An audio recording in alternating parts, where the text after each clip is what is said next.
She never called the network racist. I mean, I understand that that's your interpretation. And Well, I do she think did. it's a She said mistake that to let the two hosts people of colour in prime time are going, but she didn't point out that one of them is being replaced by 3 people of colour. No, black people are not interchangeable. So even if I were to replace you, Piers, with another British white male host, not everybody has your talent. Not everybody has your knack for deep listening and careful listening. And so I can't say, well, I got rid of Piers, but here's another one. So I like the.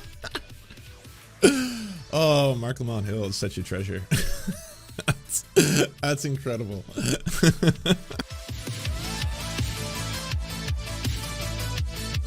White House press secretary, host of the Spicer show. Oh, Sean God. Spicer, the host of Met News, Marc Lamont Hill. Hell yeah. And from Fearless with Jason Whitlock, Jason Whitlock. Well, welcome to all of you. Let me start. I'm sorry, I've missed one. But at last, and by no means as unimportant as I may have just made you seem, Natalie, the co-host and White House correspondent for Steve Bannon's War Room, Natalie Winters. Unusually, there are 5 of you because we just knew you'd all be brilliant, so we're having you all today. So Natalie, welcome to you as well. Okay, let's get into this. Jason Whitlock, it seemed to me, watching MSNBC rarely, because I found it bad for my blood pressure, that Joy Reid was just about the single biggest, worst race baiter in the history of American cable news. And it's not What?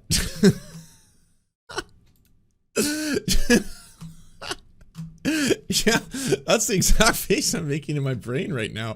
That's one hell of a start. Okay, so I don't want to, load the front of this any more than I need to, but I do believe that we're all in agreement here on one thing and one thing alone. even close. Your thoughts? Totally agree with you, Piers.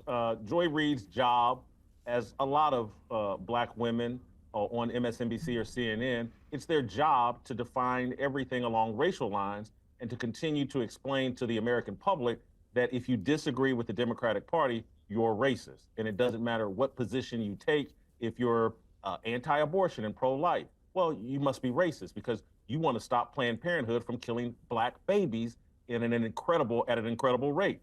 So it was Joy Reid's job to paint everything that Republicans or conservatives or evangelicals do as racist, and people happen to fall for that trap. She's lost some credibility, I think, on the other side of November 5th, and they're going to replace her with people that will do the exact same job, but they'll be less expensive. But yeah, I think Joy Reid is one of the biggest race baiters in the history of. Look, Joanne Reid wasn't perfect, all right? Definitely too liberal for my taste, but if they're talking about a lot of the segments she did, she was one of the only people who would actually bring up some of the issues, not saying, hey, by the way, I'm bringing up this issue specifically because if you disagree with me, you're racist. More like bringing up the reality that there is a lot of racism in America, talking about issues surrounding that, not, a perspective you often see sometimes on mainstream media, which can be refreshing. That's completely ridiculous. If you want to talk about people who do how did Piers say it? The biggest race baiter? What about fucking Jesse Waters, Tucker Carlson? Tucker Carlson on a regular basis is just talking about fucking white supremacist talking points. Matt Walsh, white supremacist talking points. Jesse Waters, white supremacist talking points. Talking about white identity and how it's under threat. And they used to use a lot more coded language back in the day. Now Tucker Carlson is just straight up on his internet show on X talking about how hey, by the way, if every other group is allowed to have a country, why aren't white people? Where's the white person country? I was like, these are the same fucking talking points you'll hear on Stormfront. No one says shit about that. American television, but that's really the only skill she had to offer, and so she offered it up. And what is utterly ironic is that following her departure, her ratings sucked, by the way. They were terrible. Following her departure, Rachel Maddow, the biggest star at MSNBC, then accused her own bosses, NBC, of racism. Let's take a look. I love everything about her. I have learned so much from her. I have so much more to learn from her. I do not want to lose her as a colleague here at MSNBC. And personally, I think it is a bad mistake to let her walk out the door. It is not my call, and I understand that, but that's what I think. I will tell you, it is also unnerving to see that on a network where we've got two non-white hosts in primetime, both of our non-white hosts in primetime are losing their shows, as is Katie Fang on the weekend. And that feels worse than bad. So Marc Lamont Hill, what's utterly bizarre? Okay, hold on. If you think that was racism of her to say that, then you might be a racist. I'm sorry. If you get offended by that if someone tells you, hey, by the way, it's really fucked up that there's a huge amount of men who are committing sexual assault. If you are insulted by hearing that, if you're like, hey, whoa, what the fuck? Don't you also oppose sexual assault? Don't you want less men to be sexual assaulters? If someone tells you, hey, by the way, there's a lot of racism, why would you take offense to that? If you're like, hey, it's kind of fucked up that there's like really no black hosts on this network in its totality now, that's pretty wild, right? Does that insult you? If you honestly take that away, like, why would that make you, unless that's something of which you agree with and you don't want to hear called out? Like, then you could hear it and then you'd be like, oh, well, how dare she? This is what I call race baiting. Bizarre about that rant from Rachel Maddow is that Joy Reid is being replaced on her show by not one person of color, but 3. 2 African Americans and a Latino. Isn't that a good thing? Isn't it the complete opposite of what she just told her viewers? In Rachel's monologue, which I'm not sure why you called it a rant, but in her monologue, she said that it was a mistake to lose Joy. And prior to the part that you cut from, she explained Joy's talent. She explained why it was a loss. She never called the network racist. I mean, I understand that that's your interpretation. And Well, I do she think did. it's a She said that mistake the two people of colour in prime time were going, but she didn't point out that one of them is being replaced by 3 people of colour. Right. So the whole statement, Right. the whole attack on her network was predicated on an absolute falsehood, which is that somehow they're taking the black people away, and this is awful. It's racist. It's a lot of color commentary there, Piers. You're kind of adding all the bits and the pieces that kind of make you uncomfortable, right? If someone's like, hey, this is very concerning to me because, you know, I feel that we should have more diverse voices as main primetime hosts on our network, and this makes me sad. Well, I didn't know you were such an incredible racist. Very racist of you to say such a thing. What, that it makes me sad or that I'm upset that there's not more people, more diversity amongst our hosts? Why does that make you sad? Why does that hurt you? Was the clear insinuation? Right, and I was trying to make a nuanced point, and if you allow me to finish the point uninterrupted as you allow Jason to, you'll hear it. I promise I won't go on a rant. Okay. What I'm saying is you can have a critique of someone making a mistake along the lines of race without them being racist.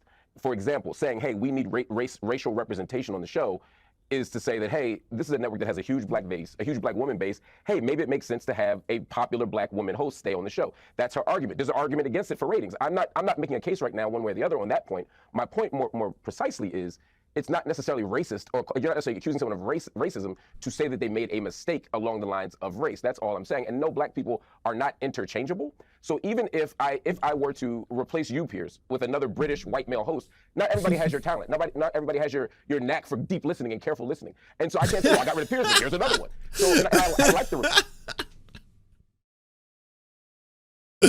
Oh, Marc Lamont Hill is such a treasure. That's incredible. Placements, but I don't think that they're the same.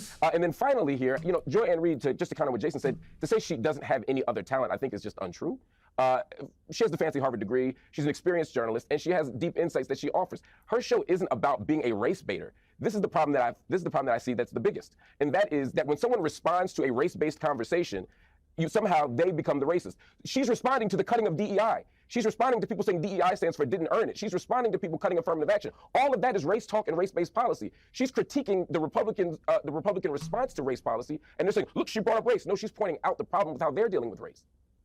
Okay, let me bring in Sean Spicer, who's been smirking throughout your commentary there. Sean, your thoughts on this?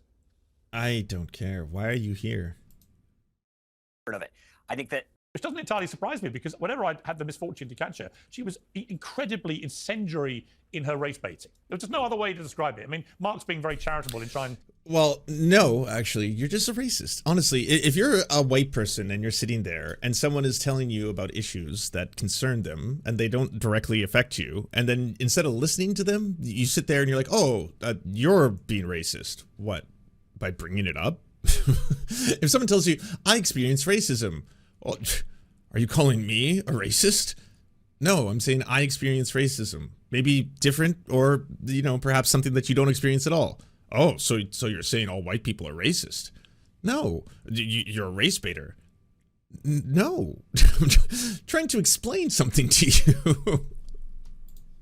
To defend her only ever responding to what you think were race issues, and therefore if you criticize her, you yourself are being racist. But come on, she'd look for every opportunity she could possibly find to accuse everybody who wasn't her skin color of racism.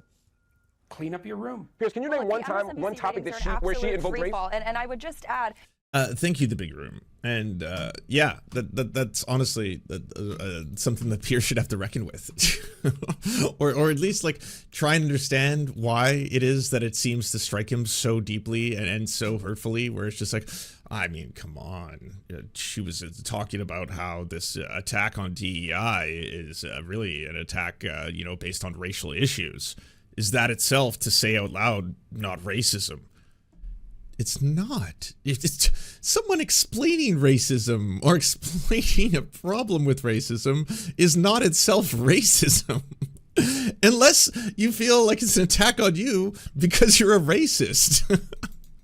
Even though MSNBC, I think they are overdosing on critical race theory. They find racism in every single corner, in every single story. And frankly, if Joy Reid were white and the tables were flipped, on critical and she was saying race these things about theory. people of color, I'm sure she would last about all of one show on cable news. But I think, frankly, this discussion, I think it sort of misses the mark. I think the reason why a lot of the MSNBC viewership has been absolutely cratering, in part, people don't buy into the ad hominem attacks. Just look at the election results. But this is a network that has lied to their audience day after day, show after show, not only about how President Trump is a threat to democracy, how he's an autocrat and authoritarian, and we're witnessing a takeover, a hostile takeover of this country, but they're sort of stuck between a rock and a hard place, because in the same breath, right, where they preach the idea of democratically elected representatives and they're the staunch defenders of democracy, they're now actively opposing and try to use sort of outside of the system tactics. Why are these panels always so unbalanced? For a very good reason, right? It's obviously that they want to make the one or two progressive or leftist voices that they bring on there seem utterly absurd, and also at the same time, like, the funny thing about that is, though, then you'll get someone like Sam Cedar, or again, Marc Lamont Hill in this case, who are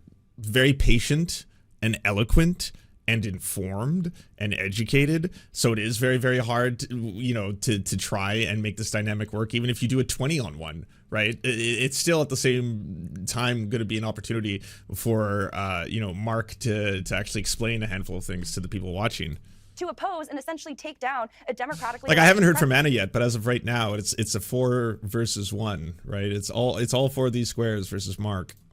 So their sort of grassroots, really hardcore base viewership, they feel lied to. That's why they're abandoning. And your average American viewer doesn't want to partake in the sort of color revolution tactics and propaganda that they're pushing to smear President Trump with. Yeah, and also I think, when Mika and Joe went down to see Trump at Mar-a-Lago, I think that was seen by a lot of MSNBC viewers as a real betrayal.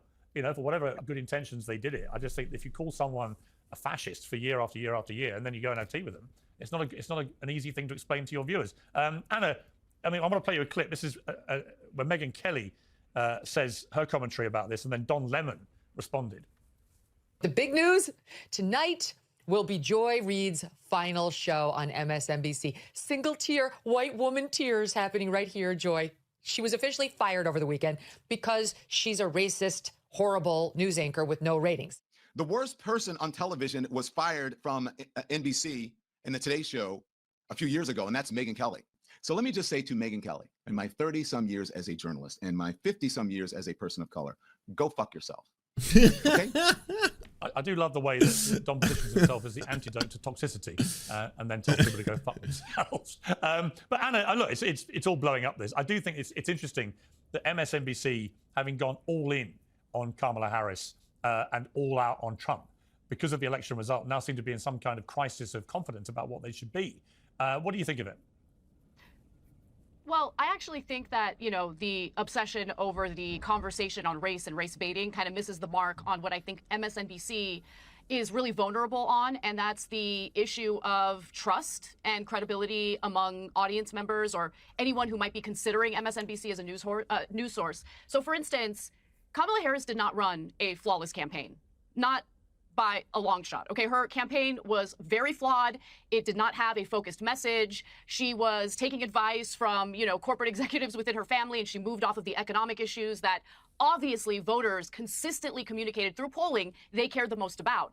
And so when she goes on camera and says that Kamala Harris ran a flawless campaign after the election, in which Donald Trump wins all the swing states in the popular vote, I think audiences start to become more cynical about where they're getting their information. And so a lot of lies were kind of debunked in the aftermath of the election. And when I say lies, I'm specifically referring to how fantastic the Democratic Party is, how they really have a vision for the future, how flawless Kamala Harris is. Even though the aggregate of polls showed that she was trailing Donald Trump, we kept hearing all of these rosy news reports about how she was doing fantastic.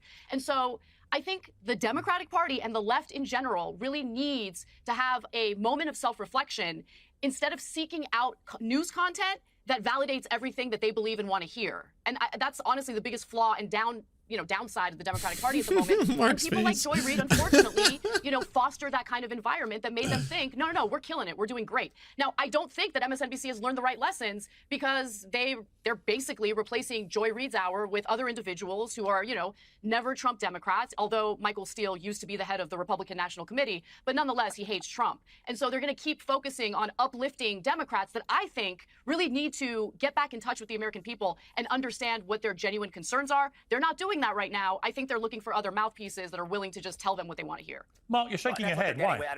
They're also hiring Eugene Daniels, Sean, who was a Kamala fanboy from Politico, to go over there and do this. So they're doubling down on stupid. They just, I think it was said earlier, they're just getting cheaper versions, right? So Joy Reid probably signed her contract when MSNBC was. Also, of course. Jesus Christ.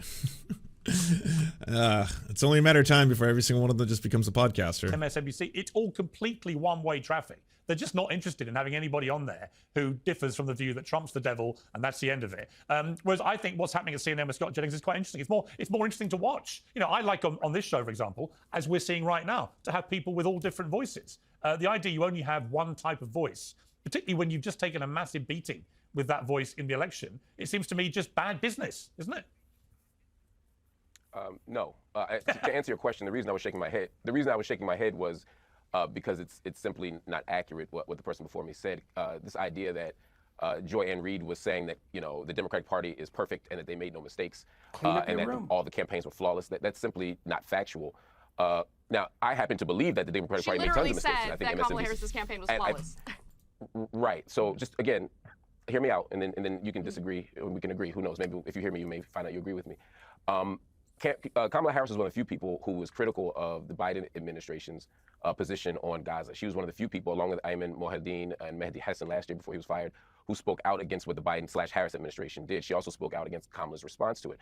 I agree with you that they were too laudatory of the Kamala Harris campaign, and I agree with you that in general, they haven't done a sufficient autopsy of the Democratic Party, much less the Harris campaign, which I think could not have won anyway. I don't think she was a strong candidate, and I don't think she had a strong message to the American people. I suspect we agree on that. Where I disagree with you is that Kamala Harris was not unwilling to be critical. Joy Ann Reid was not unwilling to be critical of the party. I think the problem is that MSNBC in general is a left-wing/liberal, really, organ or political organ. Piers, no, I don't think that is inherently problematic. Donald Trump lost big the last election, and Fox News didn't hire me. They didn't double down and hire more. Yeah, but Fox News have people like Jessica Tarlov on the 5 and stuff that they will regularly have people on the left to give the other side. And actually, it's just more interesting. And that's fine. You're entitled to find Fox News more interesting. I happen to not find MSNBC interesting at all, so I'm not caping for MSNBC here. What I'm saying is that news outlets in general have a point of view, even ones that pretend that they don't. And I don't want to single MSNBC out as if they're the outlier ideological channel and the other ones are straight news. Nobody is straight news anymore. That's true, but I think they're the only ones. MSNBC just isn't doing it well. They're the only ones who pretty much never have a conservative, in other words, an opposite voice. Well, their business model sucks. I mean, they're failing. That's the point. Yeah. Fox, you can't. I mean, if you don't like Fox, that's fine. But at the end of the day, it's growing, so they're doing something right as a business. MSNBC, even if you ideologically, it's because the median age of people who watch cable news as their source of news, that is getting older and older, and that demographic does skew more to the right, which is why Fox News has been dominating the primetime news for a while, and it's why other networks such as CNN have pivoted from being a centrist network to a center-right network to now more of a right-wing network. You may see the same thing eventually with MSNBC. I'm not sure. It's hard to predict what a lot of these studios and companies are going to do for the classic media. But when it comes to new media, there's a reason there's such a huge striking difference. Can we see this clip of Spicer dancing? No, I'd like to see less Sean Spicer. Mark on that. But if it worked for him, then go for it. Make money. It's not. And that's the point. At some point, the executives have to say, hey, you're not doing your job, which is we're supposed to make money as a company, as a business. Yeah. So do something different. It's clearly not. Wait, listen. It's clearly not working. There wouldn't be with all due respect, Sean, that's a straw man. That's a strong man, Sean.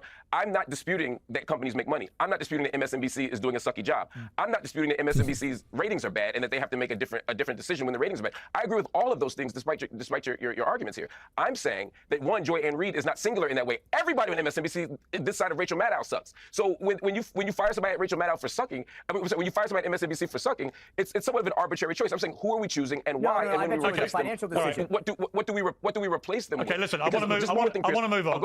I want to move on. The only thing I would dispute, Mark, that you've said is when you claim that Rachel wasn't playing the race card when she attacked the network, she clearly was and was trying to make out that somehow. I didn't say that. I said she didn't call them racist. Hang on. I said she didn't call them racist. I said she didn't call them racist. I'm not going to allow you to misrepresent what I said. I said she didn't call the neighborhood racist. Why else would she invoke Joy Reid's skin colour if she, having been removed effectively because she was black, she was saying, when she'd been replaced by 3 people of colour? It was preposterous. Anyway, look, let's move on. Let's move on. You've misrepresented my position, it's fine. But we've done 20 minutes on this. It's more than I want to spend on MSNBC because they're getting the biggest audience right now they've ever had. So let's move on to the press pool purge. So let's take a start here of the announcement. As you all know, for decades, a group of DC-based journalists, the White House Correspondents Association, has long dictated which journalists get to ask questions of the President of the United States in these most intimate spaces. Not anymore.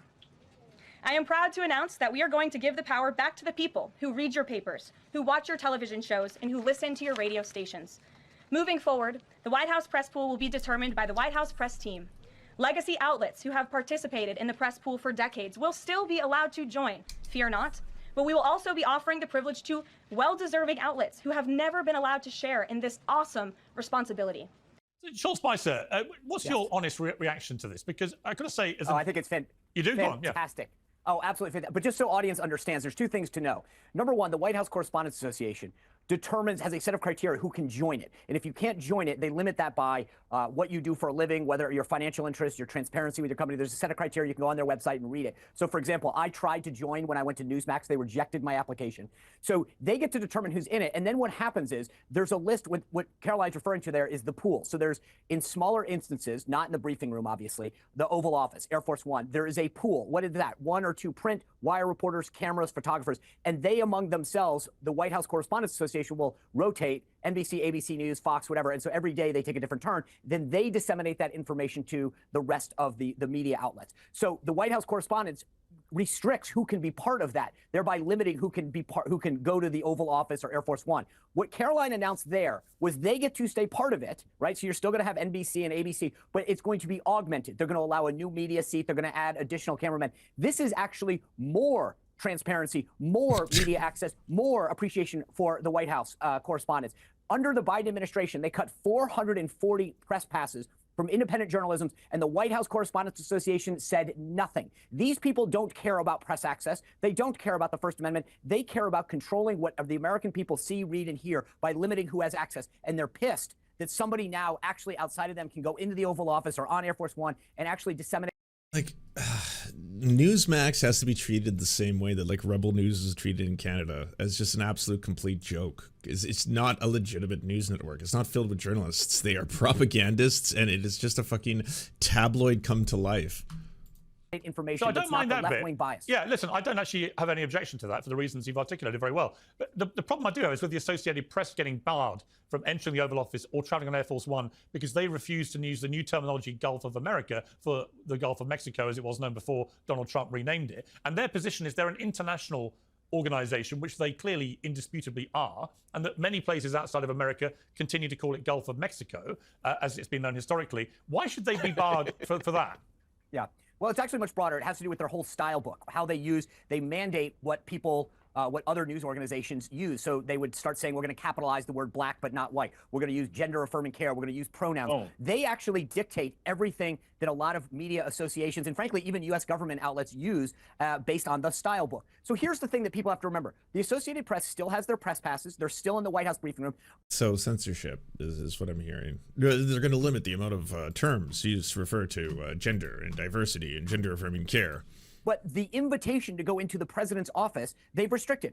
That's not freedom of the press is allowing them to write what they want, to say what they want, and they still enjoy it. Unless it happens to do with trans people, or it doesn't have the right capitalization for the racial references that you're looking for. Okay, yeah, free. All of that. They enjoy full access to the White House briefing room. All their correspondents have their pass. The president has a right to decide who goes into his office. I can't walk into the Associated Press's office just because I have a First Amendment right to say things. This is ridiculous. They get to decide who goes right. So in essence and in practice, it's censoring what they're allowed to say and talk about based on the criteria. So they are censoring them. This is the 1984 I've heard so much about. His office. Okay. That's his prerogative. Okay, Mark, it's ridiculous apparently, but you're not having it. The president's office isn't like walking into my office or Sean's office. That's sort of a dishonest comparison. At the end of the day, we want to make sure that but they're not. One's the highest office in the land and is also supposed to be a public servant. There should be transparency with what is happening within your government and the ability for reporters to report on it. Do you want to have the same level of access for private businesses? Like, I'm sure, come on, Sean, you've got to be a capitalist. The Sean Spicer show is you just have open and transparent. Anyone who wants to can just walk right into the studio, sit down and be like, oh, no, I'm just here to ask questions. Yeah, that's what I'm doing here. Sure. The White House, Trump's office, and more broadly the White House, is not just a space. It's a signpost of access to democracy, access to the political process, and that's what we're concerned about. I agree with you that press freedom is about being able to write what you want without pressure, without any type of punishment. I think the issue here is if different people have different levels of access based on their style guide, based on what their political persuasion is, it encourages or incentivizes people to make certain choices versus others. At the end of the day here, I'm not even concerned about Trump. I'll be honest with you. I mean, I am concerned about Trump, but that's not my biggest concern. My concern here is I don't want particular political administrations, whether they're Democrat or Republican, making decisions about who comprises the press corps, who gets into certain rooms and who doesn't. Because even if you trust Trump completely, or even if you trust the next president completely, there will be political organizations and political administrations who we cannot trust. Okay. And when that happens, I don't want them to be the deciders. All right, let me bring in.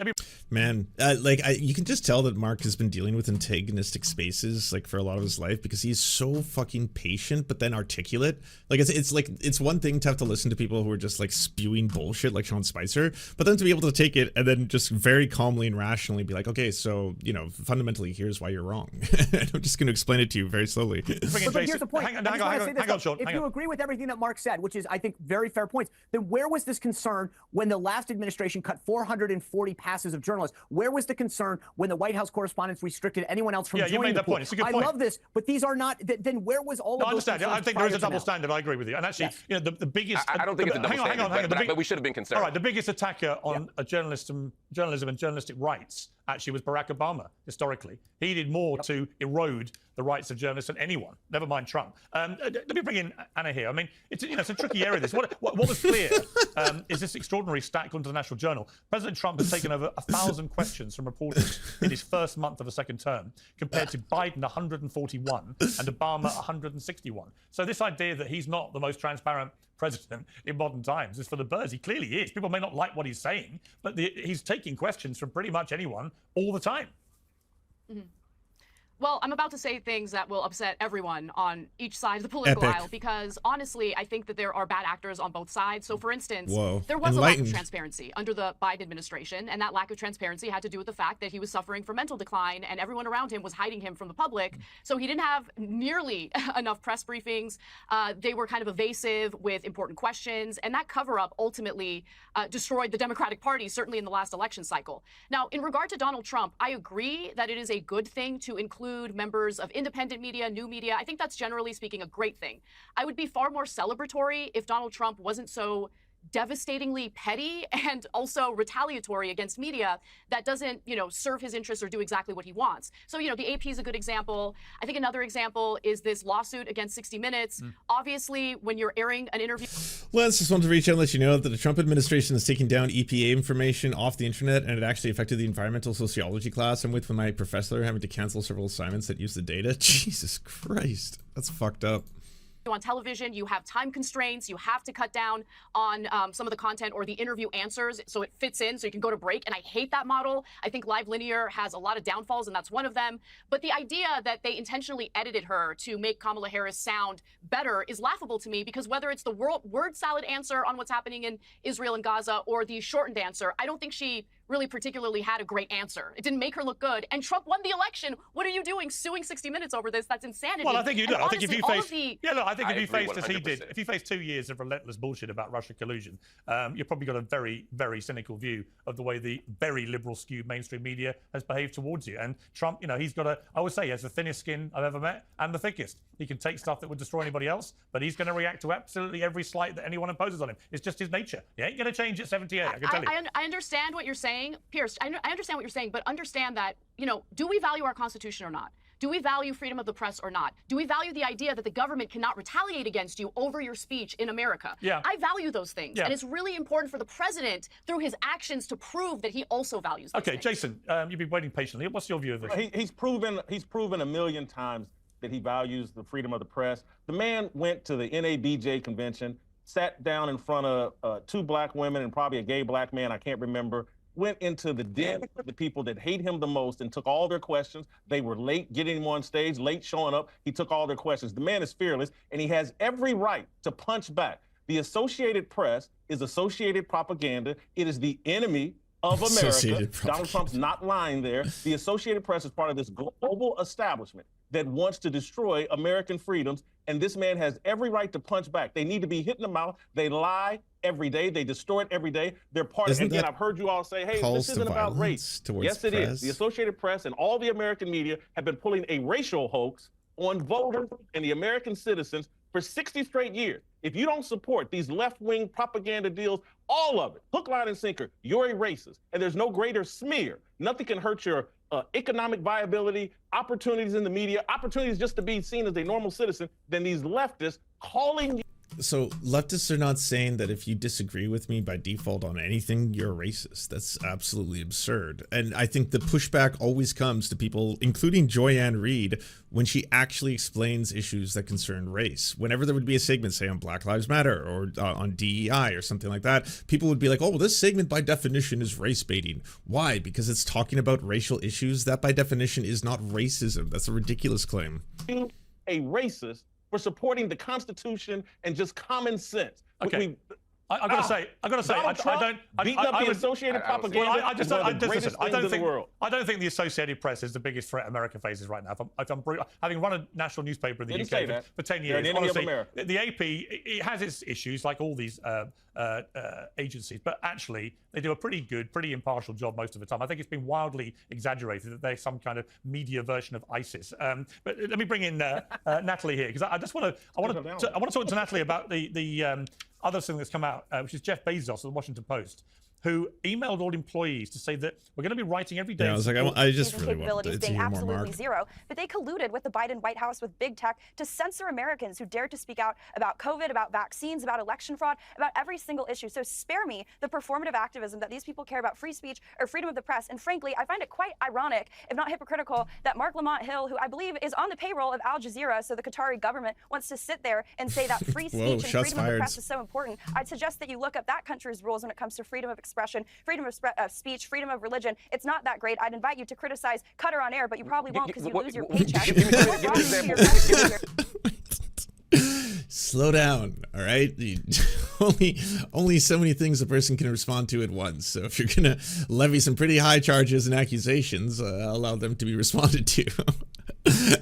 And then she's also answering for him. She's like, I'd invite you to make fun of Qatar on air, but I imagine you won't because you can't. I also think that you are implied to be paid by Russia, right? At one point, you probably can't talk shit about Russia. You could, but you won't because, like, Jesus Christ. Give me an example of that. Give me an example of that. You just said, what is your issue with Qatar's stance on free speech? Since you're criticizing the Qatari government's position on free press, what is it? I dare you to criticize the migrant workers that they used to build the stadium. No, we're talking about free speech. Well, I'll tell you what. Hang on. No, because you suggested that I haven't done that. I've got an answer for you. That's amazing. Okay, so you're bringing up this issue. Clearly, you know a lot about it. I assume you've done your research, right? So, okay, so this is something that really deeply concerns you. Can you explain to me what about their censorship or restrictions on freedom of speech troubles you? And then go on. Did you get to talk about what about FIFA? What about that? Are you pro that? Did you like when that happened? Were you for that? It's not at all what I just said. So, but, you know, a point was made. Words were said out loud. Not only have I publicly criticized the guest worker program of Qatar, and I specifically interviewed a Kenyan worker who had been exploited by the Qatari government, and I have publicly been critical of the Qatari government. So let's not say, I dare you do that. I've done that. But the question here was about press freedom. You said that there's a specific issue you have with Qatari press freedom that I somehow won't speak out again. What is your issue with Qatari press freedom? I suspect you don't actually understand Qatari press freedom, but you're making a talking point that you can't unpack. So please, instead of pivoting to migrant workers, you're right back to FIFA. First off, that first part was just like, oh, wow. Yeah. You just got wrecked. It's like, oh, actually, I've spoken out about that. I've spoken about their worker programs. I've actually interviewed people who had to work in that terrible conditions and environments. So no, I've been outspoken against the thing that you're bringing up specifically. But hey, let's go back to me asking you, can you actually bring up a charge related to this and then see whether or not I agree or disagree with it? Case 369, thank you for the prime. I believe please tell me what is your issue when it comes to press freedom in the entire world. I can tell you, Natalie, hang on, time out. Natalie, just for what it's worth, I actually criticized high-level Qatari officials on this show. No one's talking to you, Piers. What are you doing? Hey, sorry, I haven't made this about me in at least the last minute, so I think we need to now just circle back and let's talk about how great I am, okay? So I personally... in Qatar, during the World Cup, about the migrant worker issue at the World Cup. And nobody in Qatar had any problem with it. So this idea that they suppress that kind of criticism, they don't even suppress it when you're there, doing it on air from Qatar. So I think that is a misunderstanding. I'm not exactly sure that you guys want to be dying on the hill of Qatari press freedom. I'm pretty sure what was it, They're not.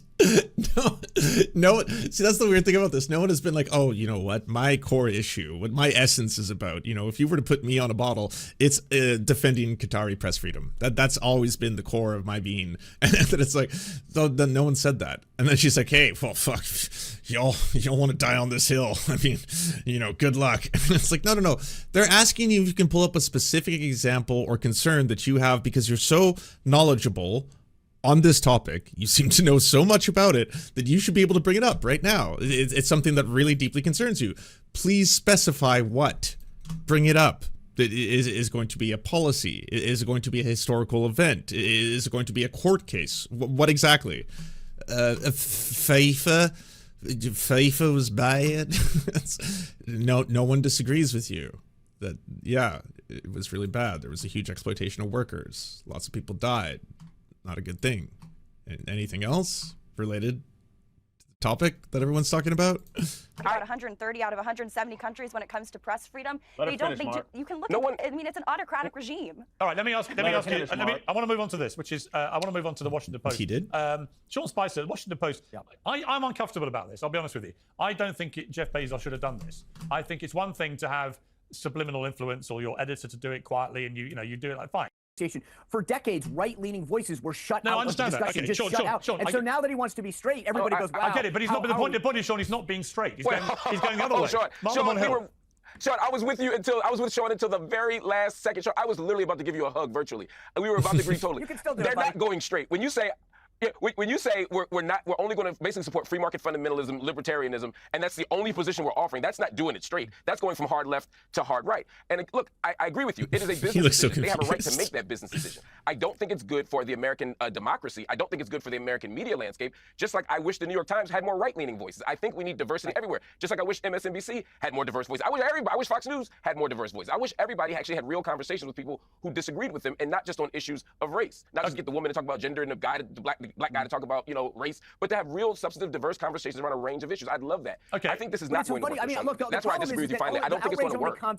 The outrage only comes for decades on end. No one was concerned about the left-leaning editorial page of the Washington Post. The second that Bezos says, and maybe he goes hard right. But why is it suddenly a problem? We've been shut out of the discussion for so long on the right that the second that someone comes along and says, hey, this is a bad business model, I don't think Jeff Bezos actually believes this crap. The persecution complex, it's only very recently that right-wingers or right-leaning policies or ideas have had any kind of platform. That just happened.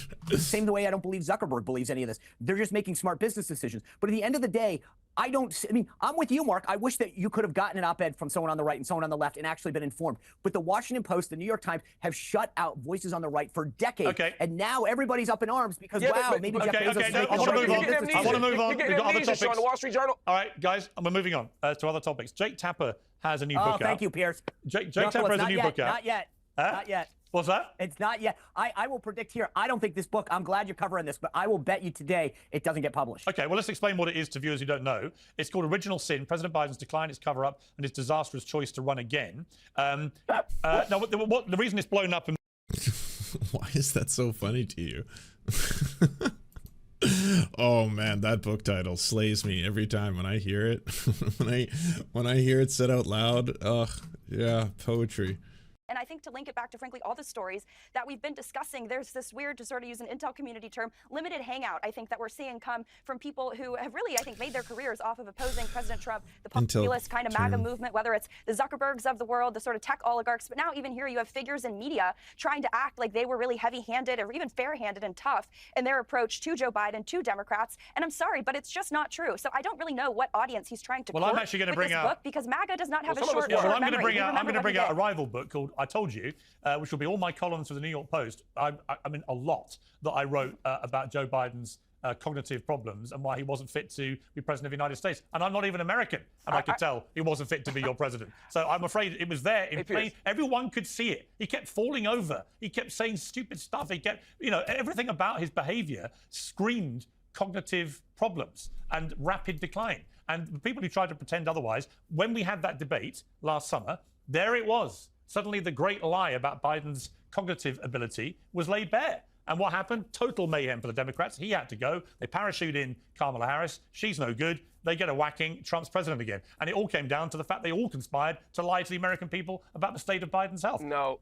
No? No, I think that 75%, which for you is great, Piers. 75% of what you just said is true, but I think there's some pieces here that I think we have to consider. That's a good percentage. First of all, actually. that clip you showed. Hey, for you, man, this is like record. You are, first of all, the clip we showed was from October of 2020, right? That's before a re-election decision. That's before President Biden becomes President Biden. And I think at that moment it was hang on. Let me just repeat what they say in the blurb for the book. What you will learn makes President Biden's decision to run for re-election seems shockingly narcissistic, self-delusional, and reckless. That decision was taken long before that interview took place. That interview was from October of 2020. It showed on the screen. Did I misread it? Yeah. October of 2020 is when Biden defeated Trump. Well, okay, he ran for election as well in 2020. Okay, all right, you're saying that time he ran for re-election. Oh my God. Okay. Yeah, I understand. He did run, no?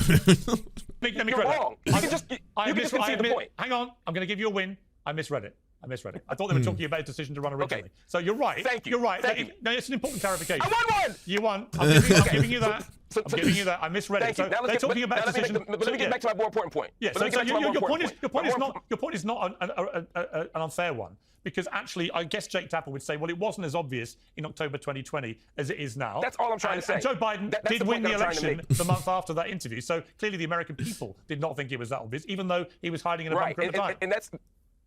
And Piers, that's exactly where I'm going. I'm saying at the time of the interview you just showed, Biden was aging, and personally, I didn't think he was as strong as he should have been to be president. I don't think anybody, or almost anybody at that age, is strong enough to be president in all the ways. But at that point, he wasn't at the decline, and I think it was reasonable for journalists, I don't care what political persuasion you have, for journalists to say, hey, until we have a medical certainty here, or at least a medical insight here, let's not essentially claim that he's senile. Okay, well, you know what, Jake, from 2020 to 2022, by the time you get to 2022, now you do know.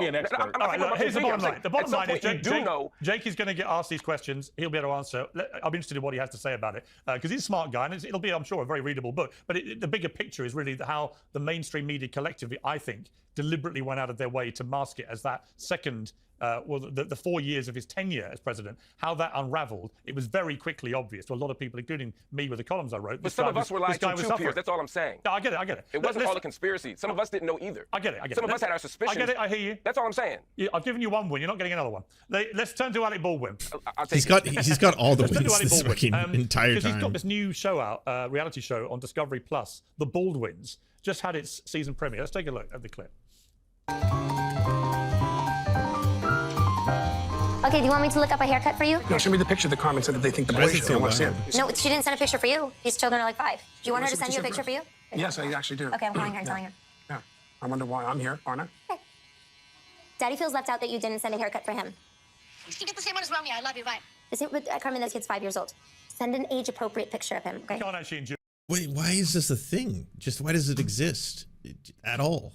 Much more of that. That's pretty much the highlight of the whole thing. What's extraordinary, only 10 minutes or so of that episode are given over to his shooting of the Rust cinematographer Helena Hutchins. But most of that is in relation to Alec Baldwin suffering PTSD from shooting that woman and how he needs to be able to move on.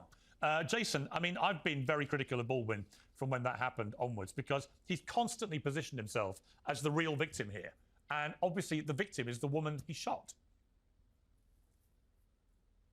Alec Baldwin is suffering the same thing a lot of leftists are suffering. The world has dramatically changed. They're not as in control of the matrix as they used to be. Elon Musk take over from Twitter, turn it into X, has changed the way conversations unfold in public. The marketplace of ideas has been expanded, the Overton window. And so he's doing this whatever series with Netflix or whatever to try to portray himself as the average, normal, hey, have sympathy for me. The American public. Okay, I'm just going to the Tate brothers. I don't care about the Alec Baldwin show. Responded by saying the reality is Florida's not a place where you are welcome, talking about the Tates with that type of conduct. I don't know how it came to this. I found out through the media this was happening, and he's now looking into it.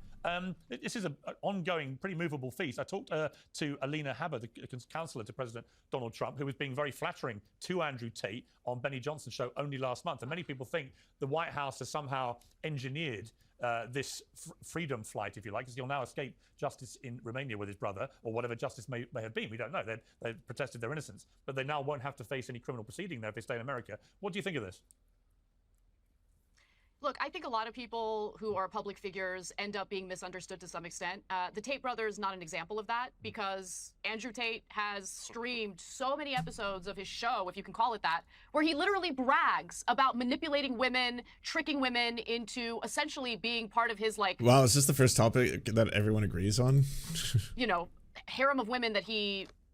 Anyway, makes money off of, let's just put it that way. I don't want to get too crude here. But he brags about it. I mean, he himself, there's endless evidence to prove it. And honestly, I don't know what Donald Trump is doing here. Like, why? This is surprising. Apparently, the Florida Attorney General, James Utmeyer, says he's opening a criminal investigation into Andrew Tate and his brother Tristan. These guys have themselves publicly admitted to participating in what very much appears to be soliciting, trafficking, and preying upon young women. We are going to be opening a criminal investigation into them.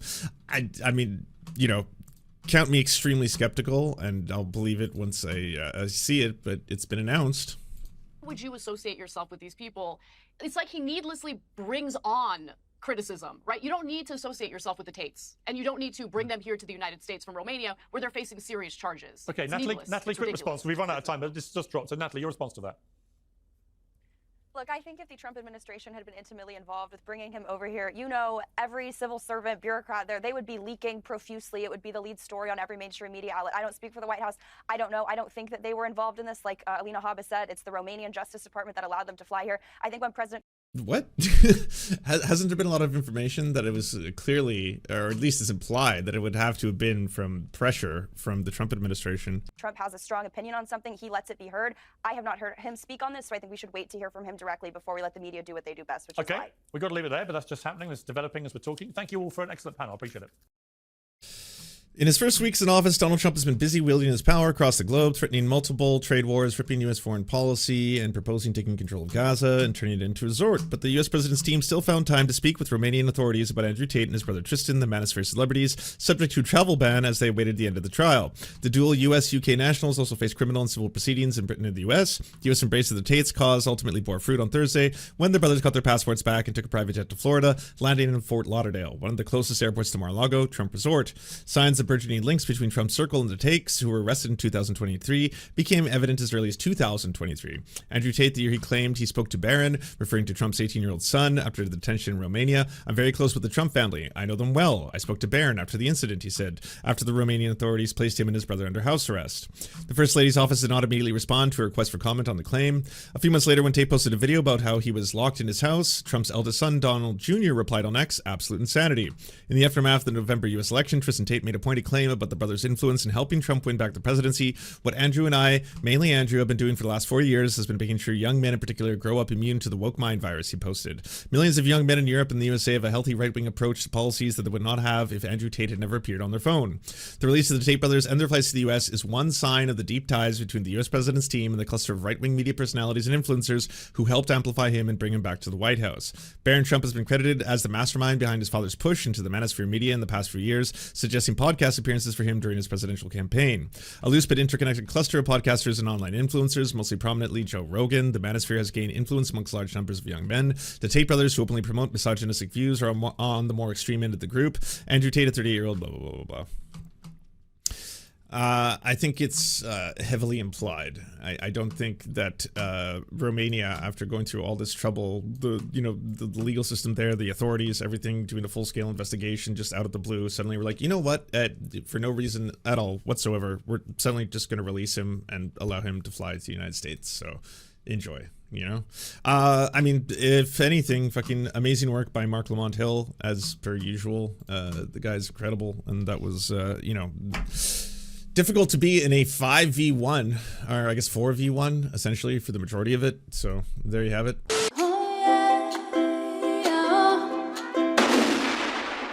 Don't let this happen to you. Go to serfscoffee.com to order the only end-to-end owned indigenous coffee company that delivers blood-free, conflict-free, and cruelty-free beans right to your door. 0% of people who drink serfscoffee.com have exploded spontaneously. By ordering right now, you get 10% off plus free shipping, and it's the best way to enjoy delicious coffee while not exploding. That's serfscoffee.com, serfscoffee.com. Hey, if you'd like to unlock secret bonus episodes as well as uncensored content, go to patreon.com/theserfs. This show is produced by Anna Loves Riley, Arian McCarthy, Cheryl Alvarez, Comrade Junkie, Doug Caddy, Everything Important, Hagbard Celine, Jimmy Sombrero, Multimondi, Omni, Political Poppy, Preston Kroll, Quiet 185, Riley and Anna, Roller Dragon, Cernicus, Stellar Gwyn, Sebastian Demel, Travis McClinton, Trincell, Words Greenwood, with additional support coming from all of these amazing human beings right here.